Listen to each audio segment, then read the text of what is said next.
आपण मैंने गोटे गोटे जिन मार्क करते जे लाइफ में जो जाऊँच अजणा लोक सहित देखाला माने आपण मैंने फास्ट गोटे जज कर दौरान जे ये भाई से भाई मैंने कह अर्थ है मन में किसी ना कि आसे जे माने जन का गेटअप को देखिकी हो कि तार हाव भाव को देखिकी हो मन में किसी ना कि गोटे क्वेश्चन तो ना डायरेक्ट आसी जाए जे माने गोटे मनुष्य गोटे जो मनुष्य को आम जज करुचे गोटे प्रति गोटे इमेज आसी जाए मन में जे ये टाइप रो स्वभाव रो भाया तो यही जिनसा प्रायतः मैक्सिमम टाइम समस्या सहित इवेन मो सहित भी हो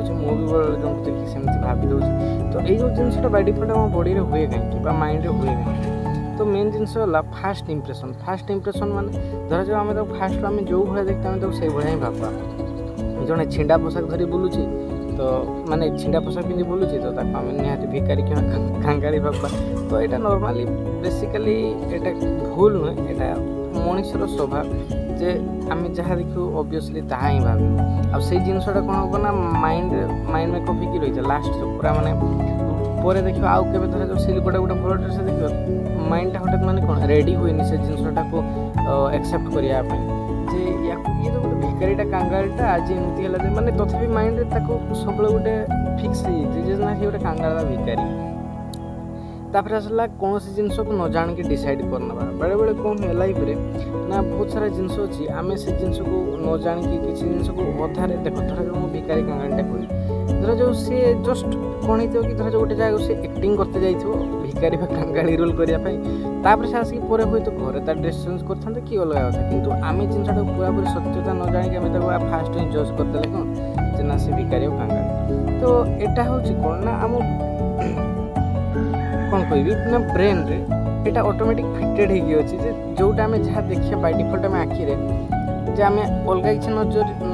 ন ভাবিকি আগে সেইটা হি ভাবিদেবা আমি ছিড়া পোশাক দেখি তাকে কাঙ্গাল ভাবিলে জন যুক্তি করছে তাকে আমি বেশি ভাবিদেবা কোণ যে সে ফুটাণিয়াটা বেশি ঠুঁটিয়া পিলাটা এইটা বেলে বেলে ভাবিদেউ কিন্তু আমি প্রকৃত ডিপলি সে লোককে আমি ভাবুন যে সে কেমিতিকা ধরা যাও গোটে লোকটা বেশি যুক্তি করুছে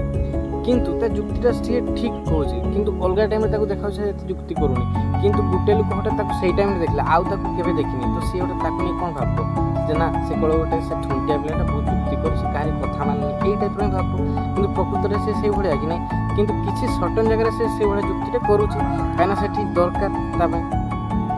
ତ କୌଣସି ଗୋଟେ ଜାଗାକୁ ବା ଗୋଟେ ଜିନିଷକୁ ଦେଖିକି କେବେ କାହାରିକୁ ଜଜ୍ କରାଯାଏନି ତାର ଫୁଲ୍ ଡିଟେଲ୍ସ ବା ତଥ୍ୟ ସମ୍ପୂର୍ଣ୍ଣ ଜିନିଷ ଜାଣିଲା ପରେ ହିଁ ତା ବିଷୟରେ ଆମେ କ'ଣ ଭାବବା ଦରକାର ଯେ ଭାବବା ମାନେ କ'ଣ ଇମ୍ପ୍ରେସନ୍ଟା ଆସିବା ଦରକାର ନା ଇଏ ଏଇଭଳିଆ ଷ୍ଟାର୍ଟିଂରେ କିଛି ଜିନିଷ ଜାଣିକି ତାକୁ ଦୋଷ ଦେବାଟା ବି ଠିକ୍ ନୁହେଁ ତାପରେ ଆସିଲା ସୋସିଆଲ୍ କମ୍ପାରିଜନ୍ ମାନେ ଧରାଯାଉ ଗୋଟେ ଲୋକ ବହୁତ ଭଲ ପୋଜିସନ୍ରେ ଅଛି ଆଉ ଗୋଟେ ଭଲ ଲୋକ ବହୁତ ତଳ ପୋଜିସନ୍ରେ ଅଛି ମାନେ ଧରାଯାଉ ଦୁଇଟା ଲୋକ ପଡ଼ୋଶୀ ହେଇକି ରହୁଛନ୍ତି ଗୋଟେ ରାମ ଆଉ ଗୋଟେ ଶ୍ୟାମ ହେଉଛି ବହୁତ ମାନେ ଧନୀ ଘର ଲୋକ ଲାଇଫ୍ରେ ପୁରା ବିନ୍ଦାସ କିନ୍ତୁ ଶ୍ୟାମ ହେଉଛି ବହୁତ ଗରିବ ଘର ତଳରୁ ସେ ବହୁତ ପରିଶ୍ରମ କରି ଚଳେ କଷ୍ଟ କରିକି ଚଳେ ତ ଜିନିଷଟା କ'ଣ ତାକୁ ଦେଖି ଦେଖି ଲୋକଙ୍କ ମାଇଣ୍ଡରେ ସେଟ୍ ହେଇଯାଏ ନା ଇଏ ଏଇଭଳିଆ ତ ସେଇଥିପାଇଁ ଆମେ ଯେତେବେଳେ ତାକୁ ଦେଖିଲା ମାନେ ତା ମାଇଣ୍ଡରେ ଅଟୋମେଟିକ୍ ଆସେ ଇଏ ତ ଗରିବ ଲୋକଟା ଆଉ ତେଣୁ ଏଇଟା ବି ଗୋଟେ କାରଣ ଯେ ଆମେ ଜଜ୍ କରିଦେଉ ଫାଷ୍ଟରୁ ଦେଖିକି ନା ଅଲରେଡ଼ି ତାକୁ ଆଗରୁ ଆମେ ଦେଖି ସାରିଥାଉ ବହୁତ ଥର ଆମର ସେଇଟା ମାଇଣ୍ଡ ମେକଅପ୍ ହେଇଯାଏ ନା ଇଏ ଏଇଭଳିଆ ହିଁ ତ ଯେତେବେଳେ ଆମେ ତାକୁ ଦେଖିବା ମାନେ ଅଟୋମେଟିକ୍ ସେଇ ଭାବନାଟା ହିଁ ଚାଲି ଆସିବ ତାପରେ ଆସେ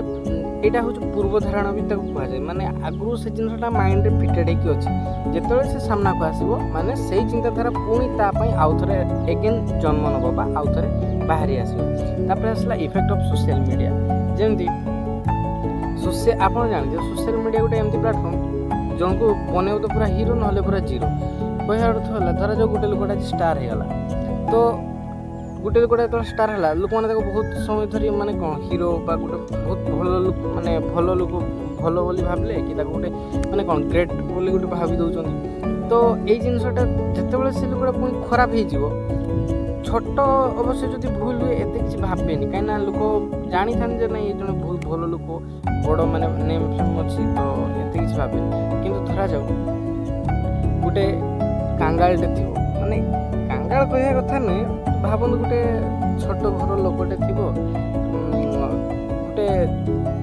ଗରିବ ଘର ଛୁଆଟା ସିଏ ୟୁଟ୍ୟୁବରେ ଭିଡ଼ିଓ ବନାଉଛି କିମ୍ବା ସିଏ ଗୋଟେ ସୋସିଆଲ ମିଡ଼ିଆ ଇନଫ୍ଲୁଏନ୍ସର ହେବା ପାଇଁ ଚାହୁଁଛି ଯେତେବେଳେ ଭିଡ଼ିଓ ବନାଉଛି ଲୋକ ତାକୁ ଦେଇ କହୁଛନ୍ତି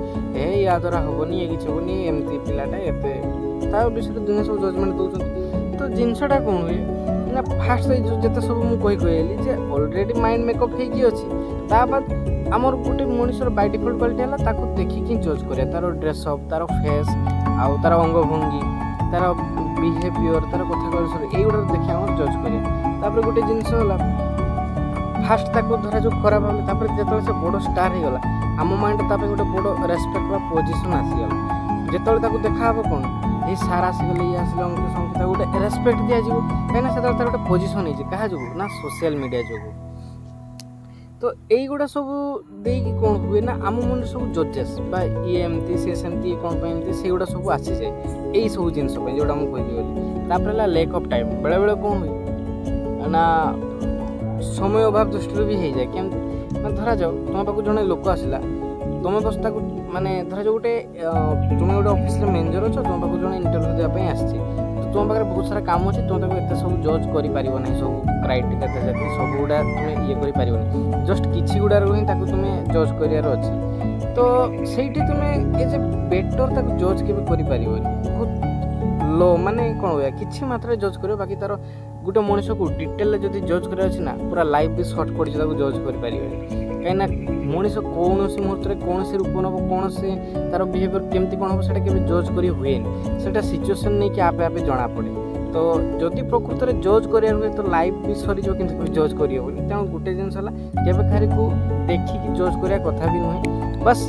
ନର୍ମାଲ୍ ରହିବା ଦରକାର। ନର୍ମାଲ୍ ମାନେ କେବେ କାହାରିକୁ ୱିଦାଉଟ୍ ଜଜ୍ରେ ତୁମେ ଯେଉଁଠି ବି ଯଦି ଧରାଯାଉ ତୁମର କିଛି ଗୋଟେ କାମ ଦରକାର ଚଙ୍ଗାଠୁ, କେବେ ତାକୁ ଜଜ୍ ନ କରିକି ହିଁ କାମ ଆଦାୟ କରିବ, କିନ୍ତୁ ହେଲ୍ପ ଦରକାର ଅଛି କେବେ ଜଜ୍ କରିବନି। ଲାଇଫ୍ରେ ଜଜ୍ କଲା ମାନେ ସେଠି ଖରାପ ହେଇଗଲା। ତେଣୁ ଏତିକି କହିବା କଥା ଯେ କେବେ କାହାରିକୁ ଜଜ୍ କରିବାର ନାହିଁ, ସବୁବେଳେ ନ୍ୟୁଟ୍ରାଲ୍ ହିଁ ରହିବାର ଅଛି, ବାସ୍ ସେତିକି ରହିକି ଚିଲ୍ କରିବାର ଅଛି, ଆଉ କିଛି ନାହିଁ। ଧନ୍ୟବାଦ।